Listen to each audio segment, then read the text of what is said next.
The cover page of One Punch Man Chapter 203, Neo Leaders, features the Neo Heroes idol, Wavy Gyaza. He seems like our newest Esper's tagline is Wavy, so her name has been tweaked to be a bit more fitting. Last time, Suiru accidentally broke a power suit. Now he's been extorted into joining the Neo Heroes as a Neo Leader, their equivalent of an S-Class hero. Suiru was crying since he wouldn't be able to face Saitama as he was now.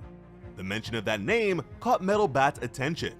He wondered if the martial artist was talking about Cape Baldi, the hero who's always with Genos. Suiru perked up at that and wondered if Metal Bat knew him. Mr. McCoy interrupted them to explain that, like himself, these guys have also abandoned the Hero Association for its corruption and negligence. And he has the gall to say that while speaking to them remotely from the association's headquarters. He called out to Sekingar for confirmation. The double agent had no choice but to agree, although he hardly wanted to be grouped in with someone like Mr. McCoy. Wild Emperor agreed. He emphasized the fact that the Hero Association only accepts heroes who can be used immediately. Meanwhile, the Neo Heroes are far more flexible, innovative, and rational, not to mention a superior hero training system. He could see the Neo Heroes being the destination for all young people interested in heroics. He could also see their leftovers ending up as C or B-class heroes for the association. He was especially sure of that since the Neo trainers are very capable. That's when a familiar face showed up. It was Super Alloy Darkshine. Metal Bat was astonished to see that another S-Class hero made the switch. But Darkshine clarified that he actually retired from hero activity after what happened with the Monster Association. Garo beat this man so badly that he had to change occupations. He was grateful to the Neo Heroes for presenting a new career path for him as a failed pro hero. Sekingar and Metal Bat had very different reactions to this information, but Metal Bat wasn't too happy to hear someone laughing. A thug with a cigar mocked the Hero Association for ever making a gutless coward an S-Class hero in the first place.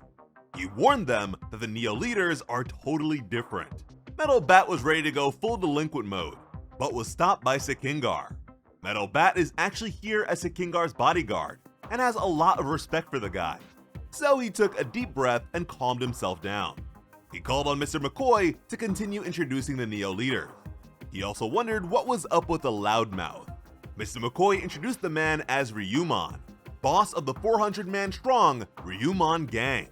Despite previously being involved in organized crime, apparently the guy wants to turn things around by helping society as a hero.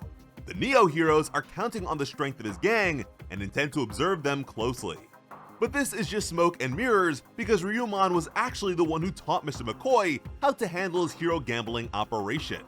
He even plans to bring Mr. McCoy's customers over to Neo Heroes 2 so they can bet on monsters instead of just heroes. Ryumon got up and added that as their leader, he makes sure to teach everyone under him with a strong hand. So he warned the kid to watch how he speaks to his elders. Metal Bat looked like he wanted the guy to test him. But from behind, another man made it clear that no matter how he spins it, Ryumon's past crimes cannot be erased. The Slimeball insisted that he's had a change of heart.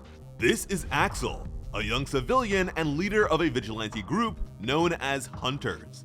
They've managed to establish themselves in the public eye by taking down a disaster-level demon, among other monsters. But that fight against the disaster-level demon actually cost the lives of 5 members. So now, the 47 other Hunters will be Neo Heroes too.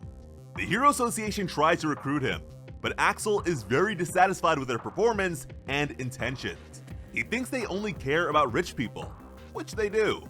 Many people were moved by the sight of regular people fighting against monsters, so they could expect plenty of hero hopefuls to turn to Neo Heroes based on their example. With that in mind, Metal Bat respected that at least one of them had some real courage.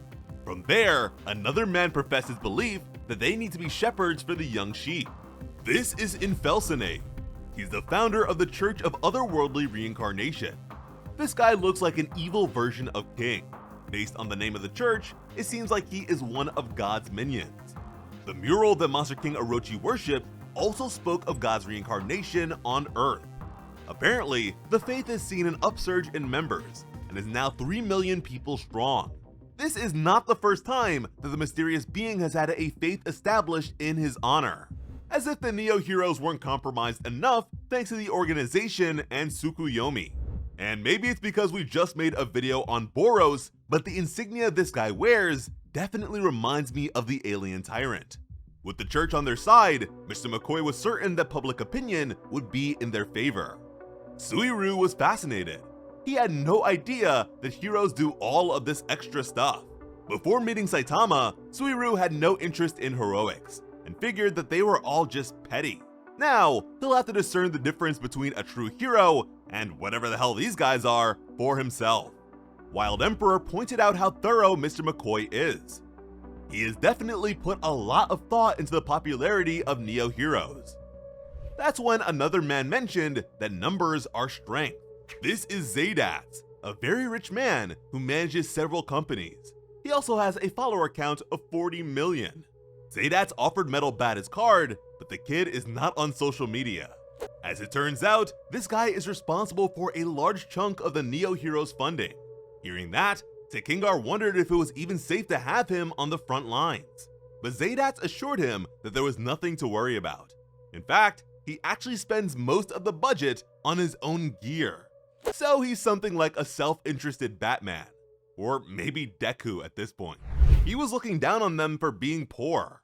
Just then, a girl entered the room while apologizing for being late on account of her eyelash extensions. Suiru was excited, while Wild Emperor was a bit starstruck. Mr. McCoy tried to introduce her, but Suiru already leveraged his martial arts prowess to make it to her side. Much to Wild Emperor's dismay, Suiru introduced himself and began to mention how he saw her earlier that day. But before he could finish, suddenly his hand grew hot, and he had to remove it from her shoulder. The idol was fuming. Then she turned to him with a smile, and asked him not to touch her dress since she just got done ironing it. Suiru obeyed, and Wild Emperor was pleased by what he saw.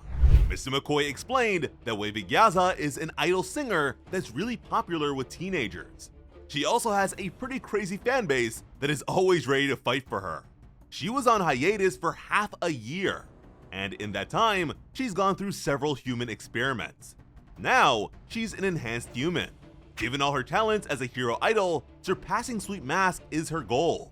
She also just released a new song to coincide with her joining Neo Heroes. We know that Mr. McCoy has big plans for Sweet Mask. He plans to reveal the idol hero's true identity at the right time. That's why he made sure to establish Sweet Mask as the face of the association.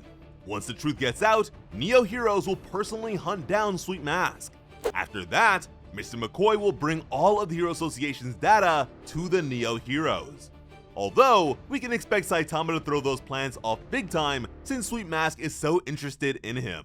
There's also the fact that Sweet Mask plans on turning Saitama into the new face of the association. Wild Emperor tried to play it cool while letting Wavy Gyaza know that he always listens to her new music. She was grateful. Then Metal Bat interrupted them by asking for an autograph since his little sister is such a big fan. Again, Sekingar had to hold him back. They're in a meeting after all.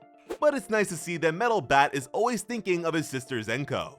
Darkshine introduced himself as the trainer and former S-Class hero. Hearing that, an even bigger man loomed over him and asked if he seriously wasn't going to fight.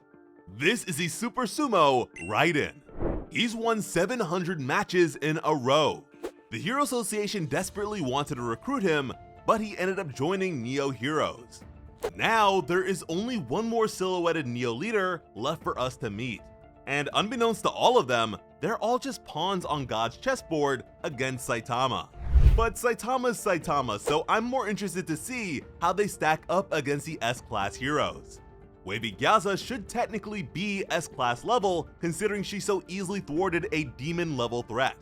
But if the top A-Class hero Sweet Mask is her goal, I can't say that she's that strong.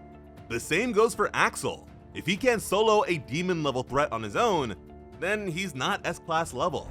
But every team needs its powerhouse, so I would love to know who you guys think is going to be the standout member of the Neo leaders.